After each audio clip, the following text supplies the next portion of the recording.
Hello, everyone, and welcome to the RotoWire Fantasy Basketball Podcast. I am Mike Barner. He is Kirien Sprecher, and we come to you every Wednesday to give you the information that you need to win your fantasy basketball leagues. Kirien, the trade deadline is tomorrow. How are you today? I'm doing pretty good. Hopefully, we can get some pretty crazy blockbusters. I don't think anything's going to top what happened over the weekend, though.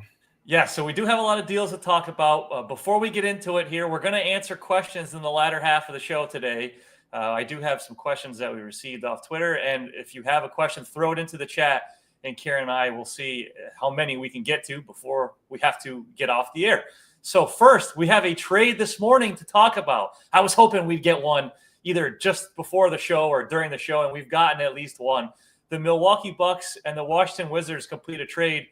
The Wizards are going to get Chris Middleton, A.J. Johnson, and a pick swap. And the Bucks are going to get Kyle Kuzma, Patrick Baldwin Jr., and a second-round pick. The thing here, Middleton has a $34 million player option for next season. Kuzma makes $21.5 million next season and $19.4 the following. We had talked about him having a descending contract before. So this gives the Bucks two things. A healthier player, as Middleton has struggled to be able to play consistent minutes this season, and B, a little bit of cap flexibility. Right, Kirien? Yeah, absolutely. You nailed it. That $34 million player option for a guy in Middleton's situation is almost a guaranteed pickup, right? Like, he's not going to get anything better on the market. So the Bucks are trying to get off of that contract, and they get, a championship winner in Kyle Kuzma. It's funny to think about Kuzma as a champion, but he was on that Lakers team. He was playing the third fiddle behind LeBron and Anthony Davis, which is kind of the role that he's going to probably play in Milwaukee, right behind Dame and Giannis. I also saw that Giannis gave the vote of confidence on Kuzma. So, for whatever that's worth, Giannis thinks Kuzma can be a winning player. Giannis also really liked Doc Rivers. So, take GM Giannis for what it's worth.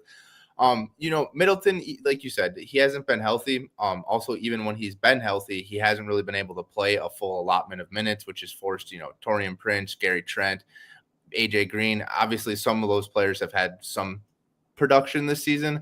But Kuzma is going to be a mainstay in that lineup. He's going to play 30+ minutes. He's just going to be a more reliable option. This is just, it's tough to say that this is like a win now move for the Bucks, right? Because Chris Middleton is one of the greatest players in Milwaukee Bucks franchise history. Like, I don't know if that's, he's a champion. He brought a championship here. He's, looked down the record books. His name's in it numerous times. Moving on from a player like that is like tough on the heart. And it's like, are we really trying to win if we're moving off of Chris Middleton? I don't know if it's a win now move, but it's definitely going to give the Bucks a brighter future for the next 2-3 years, And I live in Wisconsin. The Wisconsin fans are sick. I'm not a Bucks fan, Bulls fan. We've talked about this a lot. Bucks fans are so sick of the national media saying Giannis is going to leave. Giannis is going to leave. This is another move here where they're listening to Giannis. This is in Giannis's window. They're trying to keep him there long-term, even if that was ever a question. Yeah, from a fantasy basketball perspective, I think this is a slight upgrade for Kuzma, simply because his team is not going to get blown out every night. So he's actually going to play in the fourth quarter.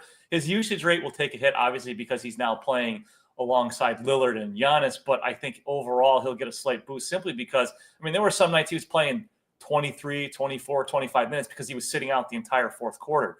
So now he'll probably at least play 30 to 33 minutes on a nightly basis. Don't you think, Kirien? Absolutely. And you don't have to worry about him, coming down with a suspect injury in, late March, early April when the fantasy playoffs are going, or the fantasy championships are going on.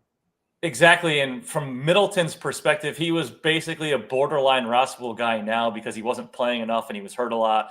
I don't think this is a significant upgrade for him for two reasons. One, he could still be traded by tomorrow. He obviously does not fit in with the rebuild of the Wizards.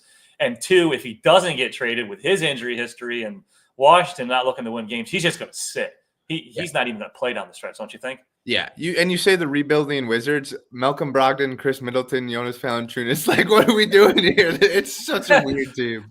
There's a lot of guys that could be traded tomorrow on the Wizards that could help a contending team, Middleton being one of them. But, man, that $34 million player option, that's ugly. It's not as bad as the Bradley Beal contract and how untradeable he is, but it's not good for a guy that really can't stay healthy. So that was the big one, the most time-sensitive one that we wanted to address right away. But of course, we got to do some thoughts on the Luka Doncic to the Lakers trade as more news is trickling out about how this went. I can't believe that this deal actually went down and that he wasn't shopped more to other teams. I get that the Mavericks wanted Anthony Davis, but how do you not get that second first-round pick that the Lakers had available? How do you not get Dalton Connect? I mean, supposedly those were in the original trade discussion, and Pelinka was able to whittle it down and get those out.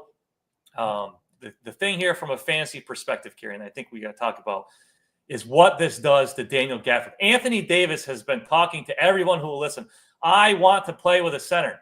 Well, now he's got one in Gafford. So Anthony Davis is going to play the 4. Derek Lively also is out right now, but he'll eventually come back. There was a little bit of an injury scare yesterday with Gafford. He left with a left shoulder injury, but I saw a report this morning from Mike Curtis of the Dallas Morning News. He spoke to Gafford this morning. He said he got hit and it made his neck jam up, which made it so he couldn't feel his left arm. He is fine now, and he said that he will play on Thursday. So we can exhale a little bit there, but even though Gafford is probably still going to start, this has got to be a downgrade for him, right, Kirien? Yeah, a little bit of a downgrade. And I think, you got to slightly downgrade Anthony Davis too if he's going to play the 4. I've talked about this a lot with guys like Wemby and Evan Mobley, and Anthony Davis is in the same category. You're a better fantasy. And obviously those players don't care about this, but they're better fantasy players when they play center, when they're around the basket, they get more rebounds, they get more blocks. When you have Victor Wembanyama guarding a 4, guarding our Bulls, guarding Ayo Dosunmu playing the 4, like he's not going to be around the rim. He's not going to get those rebounds. So I'm not going to say like, oh, trade away Anthony Davis because his value is going to drop. But I do think his value just takes a slight hit playing the 4. You're going to spend more time on the perimeter on offense too, more 3-pointers, sure, but that also tanks your field goal percentage a little bit. So I like when these unicorn type guys play center. I think it's better for their fantasy value. But I understand why in real life they want to play the 4 and they don't want to bang with the Jonas Valanciunas, the Yusuf Nurkic. He's not even playing anymore, getting PT anymore. But you know what I mean? It's tough on the body to play the 5, but you become a much better fantasy player. I also think, in Dallas, getting Max Christie, that's kind of a huge deal. You already saw, I think, a vote of confidence in Christie by them shipping out Quentin Grimes. They're like, Grimes had a pretty good season so far. And them trading him for Caleb Martin kind of makes it seem like Max Christie's going to have a role. We've talked about, the revolving door when Luka was hurt with Dinwiddie and Grimes and maybe a little Jaden Hardy. Max Christie's a really good young player and a really good defender. And clearly that's like the emphasis in Dallas now. I don't think Max Christie's like an ad right now, but he's definitely a player to watch down the stretch, depending on how the Mavericks season goes from here on out. And another player that has a significant fantasy impact from this trade is Austin Reeves. Yes. Because now Luka Doncic is going to be handling the ball. Now we have to see if Austin Reeves is still on the Lakers through tomorrow, because he's obviously now one of their most tradable assets. They lost that first-round pick in the deal, so they only have one more that they can trade. But I'm sure there are a lot of teams that would love to get their hands on Austin Reeves. But if he doesn't get traded, I mean, it's a big downgrade for him. Could he end up being a 6th man? What do you think, hearing here about Austin Reeves? Yeah, I think definitely 6th man, because look, when you have Luka, LeBron, and maybe they trade for a center, Vucevic, Valanciunas is out there. And then you add Reeves in there, like those are 4 minus defenders in today's NBA, right? So, I don't think those guys can share the court as often. So I think the easiest move would be to have Reeves run as the 6th man and just run the offense, the second unit offense. But either way, it's going to be a huge downgrade, strictly because Reeves has been playing so fantastic, right? Like he's on the verge of like being a star this season with the way he's performing. So I don't think he's going to go to like, you got to drop him, but you definitely got to take him down at least a tier or 2 in your rankings. Yeah, I saw an interesting rumor yesterday that the Lakers were interested in Steven Adams. They're going to need to add a center here. They can't expect to make any moves in the playoffs with Jackson Hayes as their starting center. So whether it's a trade or someone in the buyout market, the Lakers have to add a center here, right, Kirien? Yeah, absolutely. And, preferably one that is, a plus defender. Maybe a guy like Yeah. Anthony Davis, who's really good at defense. No, but you know what I mean? A lot of these centers, you go like the Time Lord, Robert Williams. He might get traded. He's a little bit of a plus defender, but you worry about injuries. Um, and then like Vucevic, we've watched plenty of Bulls games. He's a sieve. He's gonna let Yep. guys go by. And the Valanciunas is big. But he's got slow feet. Maybe Clint Capella could be a solid option. The Lakers are going to get a center, but I just don't if they're going to get the center that's going to fit this offense, right? Like they need an aging Dwight Howard, not the Dwight Howard nowadays, but you know what I mean. They need a big guy that can block shots, and has that stable body, like unlike Jackson Hayes, who's a little scrawny for playing 5 in the NBA. Yeah, I love that Clint Capella idea. That would be an ideal. And I do kind of like Steven Adams too, because I don't think they'd have to give up much for him, and he could give you 25 good minutes a game. Yeah. I kind of like that Steven Adams idea. Vucevic would be offense, which they don't really need. As much as I would like to see the Bulls get something for Vucevic, I think they're going to need some defense, and that leads us perfectly into our next discussion. This will be the official Bulls minute. I promise you, it will be more than a minute. We will try to keep it under 10 minutes. But this will be the Bulls' several minutes of today's show. The 3-team trade between the Spurs, the Kings, and the Bulls. I think the biggest takeaway here as we use this for the Bulls minute, we know how great De'Aaron Fox is.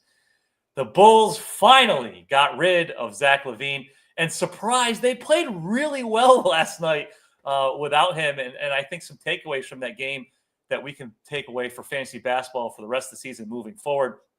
His departure is a boost for Kobe White, Ayo Dosunmu, Josh Giddey, and Lonzo Ball. Dosunmu last night had 21 points and 9 assists over 29 minutes against the Heat. He's available in 63% of Yahoo leagues. A huge performance for Montas Bucelis. It is Bucelis time.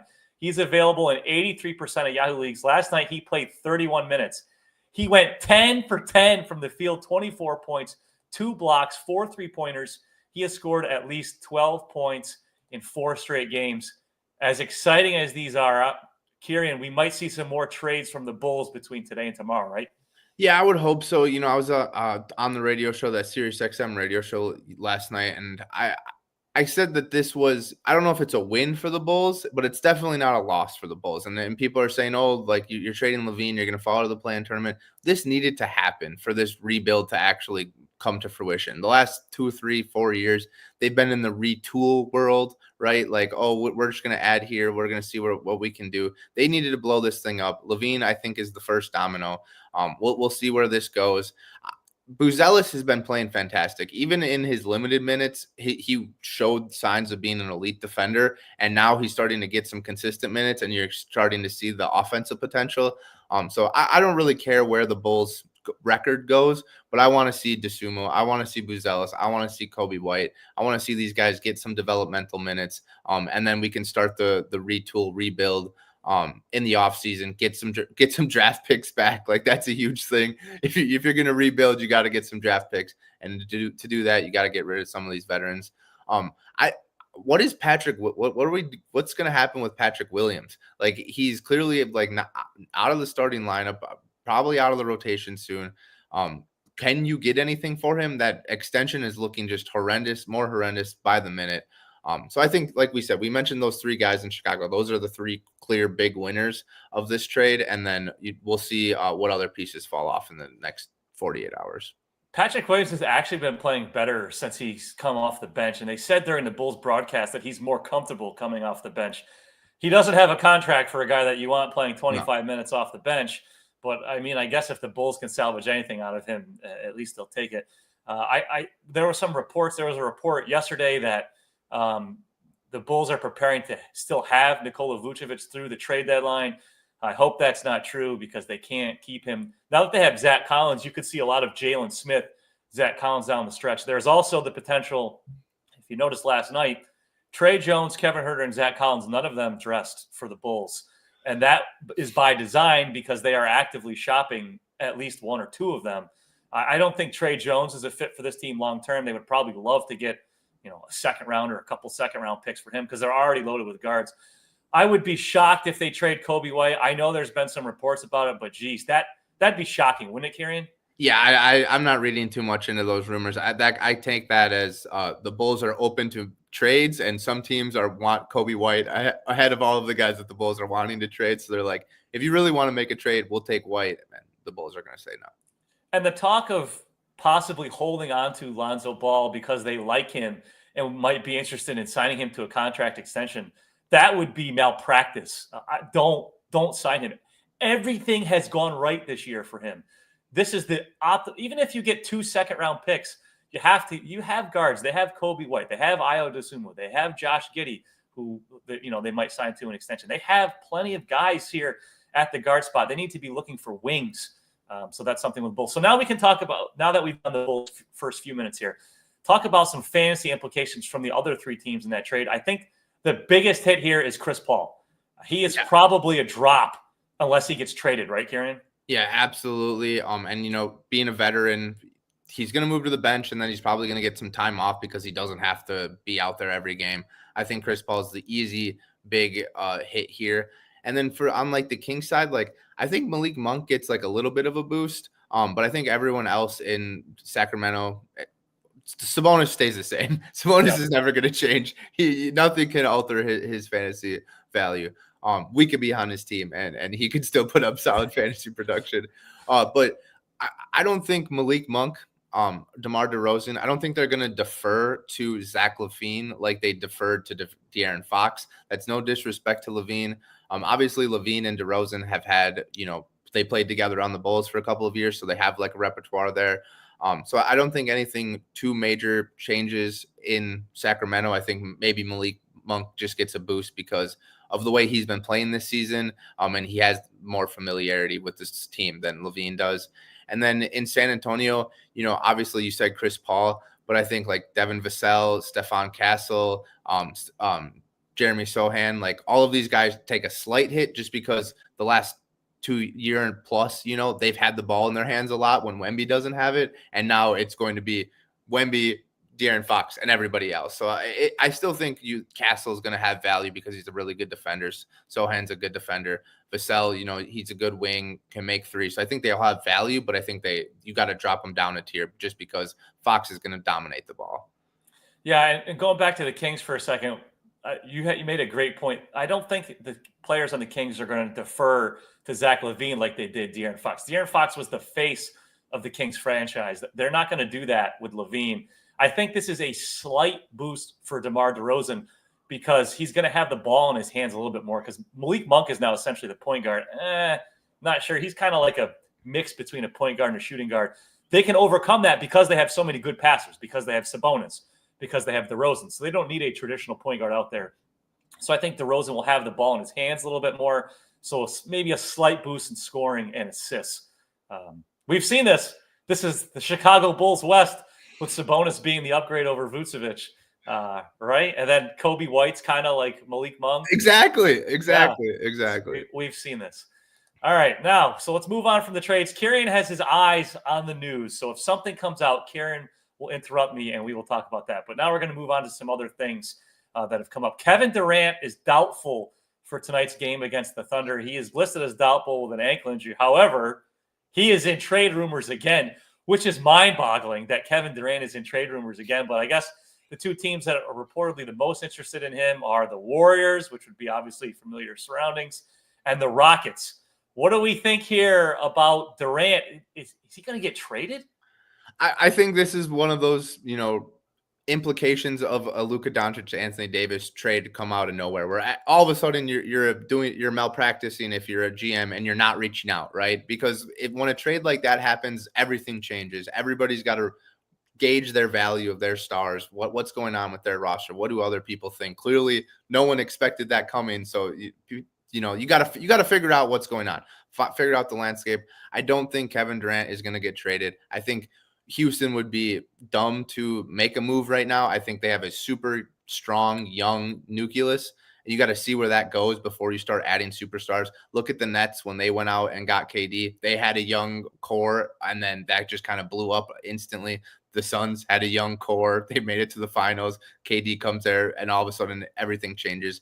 Adding a superstar like this can completely, just stop your up and coming team. So I don't like the move for Houston. Golden State makes perfect sense. If you can trade Kuminga, if you can trade Andrew Wiggins, maybe some picks, and then you just have one last ride with Steph and KD and see where that goes. I think that would be fun from a fan perspective, from a fantasy perspective. It would be a kind of fun. But I think even if it was successful, all of us would just be like, what if KD never left? How many would they have won? So it's kind of a weird thing. I think this is just GMs, testing the waters and seeing what everybody thinks after the Luka Doncic, Anthony Davis trade. Yeah, a couple of takeaways I got from this is the Suns are desperate to make moves, and they can't do it because Bradley Beal is blocking trades. So they're looking at other options. And the Warriors are also heavily involved in upgrading their roster. They've been linked to everybody from Jimmy Butler to Durant to Nikola Vucevic. And it sounds like they're trying to make a major trade first. And then if that doesn't happen, then they go to their second tier options, one of which might be Vucevic. But the Warriors want to do something here, right, Kirien? Yeah, the Warriors need to do something. And the Jimmy Butler's thing was weird because it seemed like that was the best fit, right? That was the most logical fit. But Jimmy only wanted to go to Phoenix. And there was like Steph and Draymond were like, we're worried about Jimmy's, locker room stuff. And then Jimmy was like, well, I don't want to go to Golden State. I only want to go to Phoenix. And now he wants to stay in Miami. Golden State needs to make a move. But I don't see it happening because even though it's been a while since the Warriors have been good, I still think a lot of teams around the league don't want to help the Warriors. You know what I mean? Like no one's going to go out of their way to be like, oh, you poor little Warriors. Here's a nice little trade. We can come to a nice agreement. Like, no, people are going to want to fleece the Warriors if they're going to make a trade. And the Warriors are too smart to fall into that trap. All right. A big name returned from injury. Oh, I think he saves this just for the Wednesday pods so we can talk about him because he knows we love him so much. Joel Embiid made his return yesterday against the Mavericks. Surprisingly, in his first game back, he played 36 minutes. Oh, yeah, and he had a triple-double, 29 points, 11 rebounds, and 10 assists. It's great to see him be so productive. It was great to see him play so many minutes. The 76ers are also scheduled to play tonight, and Joel Embiid has been ruled out for rest. No surprise there. So, Kirien, do we have a unique sell-high opportunity here for Joel Embiid in fantasy basketball? Yeah, absolutely. If he plays one game and anybody is in your inbox trying to trade for him, make that trade now. As you can see, even when he has a triple-double, look, he's not playing today. So really, yesterday's 25-point triple-double is really going to be a 12-point, 5-rebound, 5-assist average, when it comes down to it. The only way you can keep him is if you're playing in daily leagues where you can take him out when he rests the second night of back-to-backs. The long-term injuries are almost kind of better in my mind because then you can put him on IR. You can make a roster move. You can do something. When he plays and he plays 2 of 4 games or 1 of 3 games in a week, that's just killer to your fantasy teams. If you're in week-long settings like a lot of my leagues are.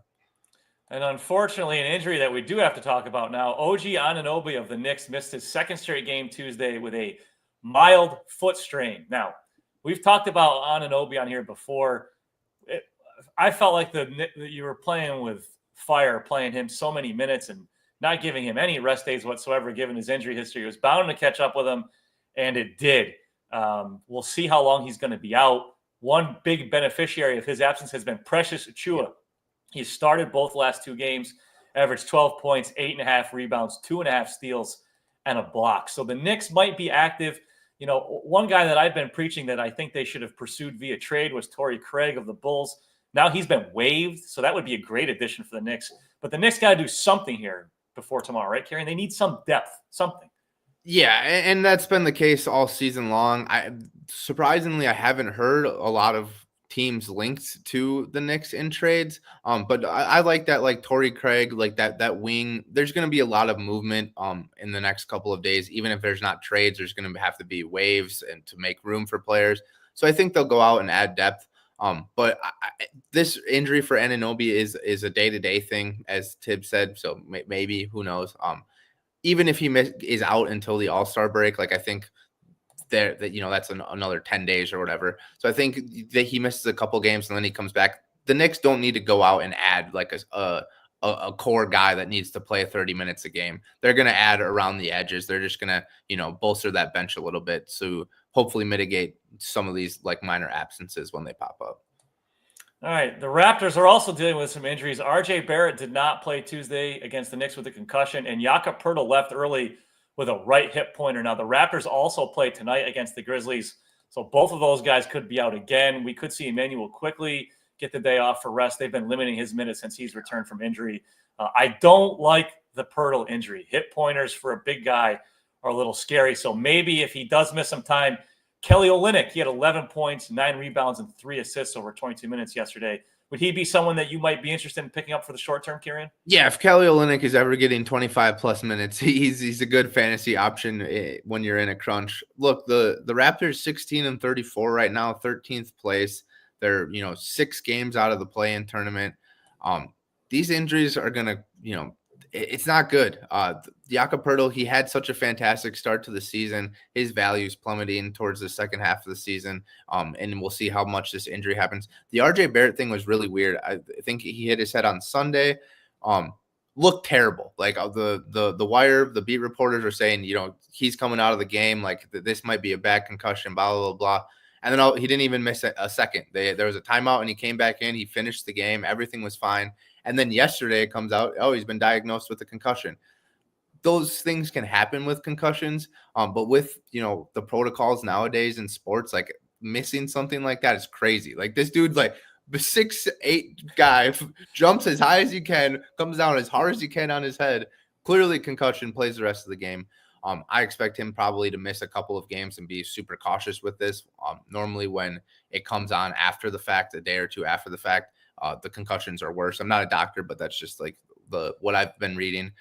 So like I said, the Raptors are almost in that silly season territory. And if Poeltl misses extended time heading into the All-Star break, they're going to be tanking towards the end of the season. You already mentioned Quigley. He's back, but he's not playing more than 20 minutes. You can't trust him in fantasy either. Another injury to talk about, Collin Sexton has a left ankle sprain, and the Jazz said he will be reevaluated in 1 week. We hate the reevaluation timelines. Not sure if this impacts his trade value here, but I want to use this as an opportunity to talk about Isaiah Collier, who I talk about all the time, and I'm going to do it again. Isaiah Collier, in 15 games since he took over a more significant role, he started most of them. We talk about the downside with Collier, his shooting percentages and his turnovers. However, over those 15 games, he shot 43.4% from the field and 76.2% from the free throw line. That is not killing you in category leagues. What is not good is still his turnovers. He's averaged, I believe it's like 3.5 turnovers per game during that stretch. But he also averaged 10.3 points, 3.9 rebounds, and 9.1 assists. Kirien, this is just another opportunity for me to talk up Isaiah Collier. Please add him, everybody. Add him. He's starting. He's not going to go to the bench. Yeah, you guys know what I was saying. Keontae George is going to be a stud before the season. I really meant Isaiah Collier. I just misspoke all of those times. I'm sorry about that. Collier is fantastic, and this is only the beginning of the Utah tank, and he should get plenty of run during the second half of the season. Definitely a must add, and I would argue even in 10-team leagues, but definitely 12 teams and above for sure. This isn't as big as a surprise as the Luka trade. But, Kirien, this is a pretty big surprise. The Portland Trailblazers have won 5 straight and 9 of their last 10 games.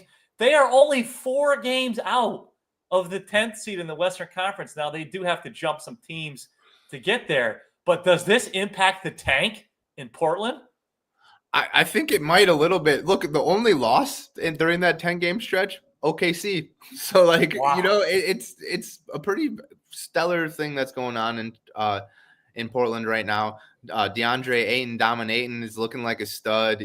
Scoot Henderson's making plays. Anthony Simons, Denny Avdija. It just goes down the list. I don't want to say like they're not going to tank. I think they're still, they're not like necessarily like going to make the playoffs, right? Like maybe they could make the play-in tournament as the 10 or the 9th seed. They're still 4 games out of the 8th seed right now. So if they continue on this stretch, we'll see. Obviously it's going to happen over the next like 24 hours, right? Whether or not they start to trade guys. I think they're still going to be aggressive in the trade market, like selling off pieces. But I don't think, that core, that young group is going to move.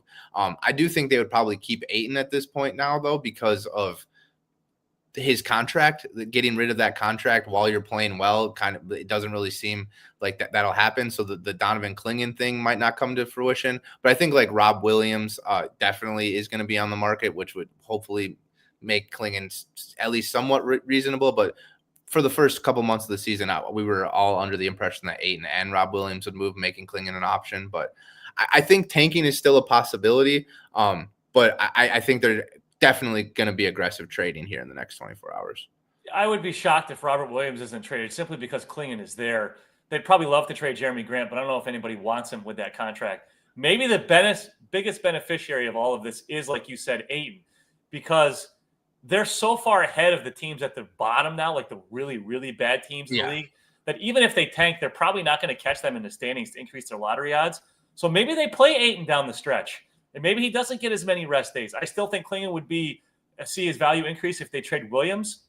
He wouldn't be a monster league winner if Ayton is still playing too. But I think maybe the biggest beneficiary of this winning streak might be Ayton, simply because he may have dodged a few rest days.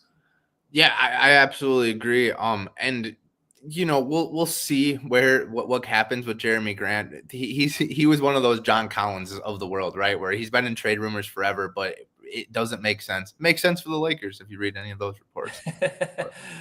All right, so now we're going to answer some questions. We'll talk about one here that I got on Twitter or X, whatever you want to call it, and then we'll do some from the chat. So I got a question from King of Divergence, and he asked, should I trade Pascal Siakam, Jordan Poole, and Isaiah Hartenstein for Trey Murphy and Bam Adebayo in a category league? I'll start off and I'll say I would not, simply because Bam, while he's been better over the last few games, I still don't trust his shooting percentages, which was a lot of what made him valuable in category leagues. I love Siakam. I think he's great. I think Hartenstein, even when Holmgren comes back, he has a high floor. Again, you're giving up 3 to get 2. So I wouldn't do the trade. How about you, Kirien? Yeah, I wouldn't do the trade either. You talked about Bam Adebayo's field goal percentage, and that's kind of what we were talking about with Anthony Davis, right? Where's in town, Bam shooting more threes, that field goal percentage drops a little bit, and that can be a serious detriment in category leagues. I think this is a classic kind of like sell high, right? Trey Murphy's been fantastic recently. So someone's trying to get value out of Trey Murphy. Don't spend 2 for 1 to get Trey Murphy right now. I love Trey Murphy, but he's not equal to Pascal Siakam right now. I know, he's had a couple 40-point games recently, but I'm still taking Siakam over Murphy. And then that leaves like Poole and Hartenstein for Bam. And Hartenstein does a lot of the things that Bam does well, and he doesn't have the hit in the field goal percentage from the center spot. And then Poole, is just the wild card. So I would agree with you. I would hold pat here and keep my 3 guys. All right, let's hit the chat, Kirien. Let's do a few questions. All right, Evelyn Gutierrez was in the chat early, so we'll start off there. Predictions of what becomes the Portland 3-headed monster at center: Time Lord or Clingan, the better stash? Like we said, I think Clingan remains the better stash because Robert Williams is going to get traded. We think Robert Williams, Time Lord's going to get traded, but Clingan's stash value takes a little bit of a hit because they're playing well now, and I don't expect Ayton really to move. So I think we hit all that. Agreed. Yep. We can move on here. Jay Sizzle says, what do you think about Cam Johnson rest of the season outlook? I think he's a drop when the Nets go full tank mode. Yeah, look, he makes sense for a lot of contenders. A lot of contenders could use a wing shooter. So right, even if Nets go tank mode or he gets traded, his value will take a little bit of a hit. Depending on whether he's a drop, depends on how big your league is, right? Like if you're in a 16-team league, probably shouldn't be dropping Cam. If you're in a 10-team league, yeah, that's fair. You got to hold him through the trade deadline, see where he gets dealt. I do think he probably gets traded. So hold him for at least until tomorrow and see where he ends up. For sure. I like that plan. Chinchilla says, so Kuzma, Belil, or Kispert, and add with this latest trade, obviously the Middleton to Washington, Kuzma to Milwaukee trade that happened at before the show that we started the show off with. I think a 10-team league, I think Kuzma is probably the only one that would be worth rostering. And we kind of just have to see what his role is going to be in Milwaukee. Like I said at the beginning, he kind of excelled with playing that third fiddle, being the wing slasher, getting rebounds, hitting threes when he played with the Lakers and he played with LeBron and AD. So maybe he can kind of have that same value. But I don't think, it's a points league. So the field goal percentage getting a boost because he's going to take better shots doesn't really help you. So I think I'm fine leaving all three of these guys on waivers in a 10-team league. I agree completely. All right. Another Belil question, Belil or Jovic, 9-cat, 10-team. Jovic has been playing really awesome. Butler said yesterday that he wants to come back now, so maybe that impacts things. I still like Bilal's defensive value in a category league. What about you? I would lean Jovic here, but that could change depending on what the Heat do. This is a 10-team league, so there's probably better options out there than both of these guys. See what happens at the trade deadline tomorrow and grab one of those hot guys as opposed to Bilal or Jovic. Absolutely. Good point. And then just to end it, if depending on what categories you need, right? If you need defensive categories, Bilal's your guy. If you need, points and field goal percentage, Jovic is probably your guy. Davidson says, why were we not talking about the trade? He must have missed the first time. Oh, Davidson, you came in late, buddy. Thanks for tuning in. Go on YouTube. Rewind a little bit. That's the first thing we did. Davidson. We appreciate you watching the show. Good morning, guys. 10-team, 9-cat. I'm moving off of Easton to add Buzelis. Yeah, I love this, man. You're talking to two Bulls fans. Two Bulls fans here. That's all you need to know. The only wrinkle, maybe Easton, if a Durant trade goes down and Easton gets traded to the Suns, maybe he's in a much bigger role there. But if you're looking at current situations, for me, it's Buzelis 100%. I absolutely agree. Manila most wanted, Grayson or Royce when KD is injured. I mean, look behind door number 3. Yeah.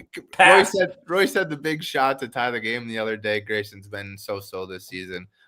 If I had to pick one I would just say Grayson because he has a higher upside, but door number 3 is probably the better option. All right. Patrick said trade Hartenstein for Ware. We've had some similar questions to as this last week too. That's tough. I think Ware just has the higher upside because he's more unknown, right? Hartenstein's the guy that we know what we're going to get. He's going to get you rebounds. He's going to get you defensive production. He's going to get you some assists. So it depends on where you're at. If you need a home run swing, go after Ware. If you just want to stay pat and you're comfortable with where you're at, keep Isaiah. What do you think, Mike? Can you leave this in your inbox until tomorrow's trade deadline and see what happens? Because the Heat could change drastically based on what trades they make. I think they want to start Ware for the remainder of the season. I do like what you said. You got a higher floor with Hartenstein and a higher upside with Ware. So see what you're swinging for there. Kirien, let's do one more question. All right. Ant G, he says drop 1, but he actually meant drop 2. Okay. Drop 1, Asar, Claxton, or Sar. Whew. This is tough. I don't know what type of league you're in. But I would drop Sar. Okay. I would hope you could wait until tomorrow's trade deadline because Claxton, there was a rumor that the Lakers were interested in Claxton. I don't know how they would make that work. But man, if they got Claxton, he would fall right into a great role there. But as things currently stand, I would drop Sar. I would probably then also drop Asar Thompson and keep Claxton. You might get another good solid month out of Claxton before the crazy tanking starts. Yeah, it's hard to argue with your logic there. I think Claxton's probably the best player right now. Yeah. But just to play devil's advocate, I'm gonna go with Asar as the keeper here. Drop Claxton and Sar just because Asar is on the better team, so you don't have to worry about the tanking. And Asar's been a pretty solid player recently. Over the last 14 days, he's a top 70 player in category leagues. He has the similar profile as Amon. Obviously, they're twins, but Amon is just a little more prolific as a passer and as a playmaker. But Asar can get you those defensive stats. He can get you the rebounds. He can get you those putback, high field goal percentage type of player. But my main point here is Asar's on a team that is least likely to tank compared to the Nets and the Wizards. All right. Thank you, everyone, for submitting all those questions. It's almost time for your favorite segment of the week. But we're going to give you a second to call Uncle Bob and Aunt Janet and your cousin Josephine into the room so they won't miss the what was that stat lines of the week. But first, let's hear from a word at our good friends at Ed's Boost. Have you ever had your debit card decline or had to call your bank at 3 a.m. in Vegas? Edge Boost is the first consumer-facing online bank dedicated to the gaming industry. There are numerous benefits to using Edge Boost. $250,000 per day in debit deposits, unlimited withdrawals, cash back on sports betting, DFS, and sweeps, 100% approval for all gaming activity. There's financial segmentation for discretion and responsible gaming. It is compatible today for prediction markets, iCasino, DFS, sports betting, lottery, brick and mortar casinos, horse racing, and sweeps. No transaction reviews or account freezes. Visit edgeboost.bet today and use promo code ROTOPOD. That's promo code ROTOPOD.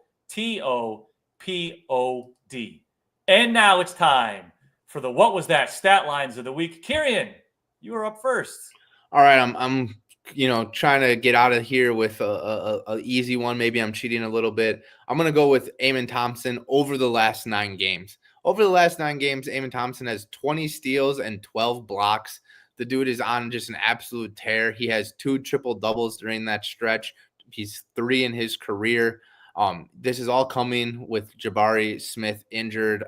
Amen Thompson has gotten a new role, and he's just 34 minutes per game, 18 points, 9 boards, 6 assists, over 2 steals, over a block per game, shooting 50% from the field. Amen Thompson, what is this? Is this the beginning of something? Is this his peak? Either way, I'm super intrigued right now. I have Amen Thompson in some keeper leagues, and I couldn't be happier right now. He's almost as untouchable as Wemby in the keeper league for me. This is just incredible, and I don't see this slowing down anytime soon. Even if Jabari Smith comes back after the All-Star break, Amen Thompson has done more than enough to solidify himself as a star in Houston. For all you baseball fans out there, Amen Thompson may have Wally pipped Jabari Smith Jr. because I don't know how the Rockets can play Jabari Smith. They can't start him over Amen Thompson. I don't know how you can take any more than maybe 2 minutes away from Amen Thompson. That guy should be playing as much as possible. Maybe Jabari Smith Jr. is a guy in the offseason that they look to trade. Maybe that's the guy that they put as their centerpiece to get their superstar in there. So my what was that stat lines of the week? I'm going with 2 days, January 31st and February 3rd. Trey Murphy III, back-to-back 40-point games. He went exactly 8 for 12 from behind the arc in both games. First was 40 points against the Celtics. Then was 41 points against the Nuggets, 2 title contending teams. What was that? That was fantastic from Trey Murphy III. He is averaging 26.7 points, 5.9 rebounds, 3.8 assists, 1.5 steals, and 3.7 3-pointers over the last 11 games. Averaged 38 minutes a game during that stretch. DeJounte Murray out for the season. Brandon Ingram on the trade block. Even if he doesn't get traded, is he healthy enough to play? We could see some great stat lines from Trey Murphy III down the stretch. Yeah, it's some of the best ball of his career, probably the best ball of his career. And you mentioned the injuries. Right now, like, he might be the number 1 option in New Orleans in the second half of the season. Obviously, Zion will be in and out of the lineup. Who knows what happens with Brandon Ingram and Herb Jones, but Trey Murphy, at worst right now, is a number 2 option, and over the next 2 months could potentially be a number 1 option. I know I just said don't trade for him, but that's a was context. Three player for 2 player trade. Trey Murphy, full steam ahead for Trey Murphy in New Orleans, especially with where they're at in the standings. And with that is the end of today's RotoWire Fantasy Basketball Podcast. Thank you all for joining us.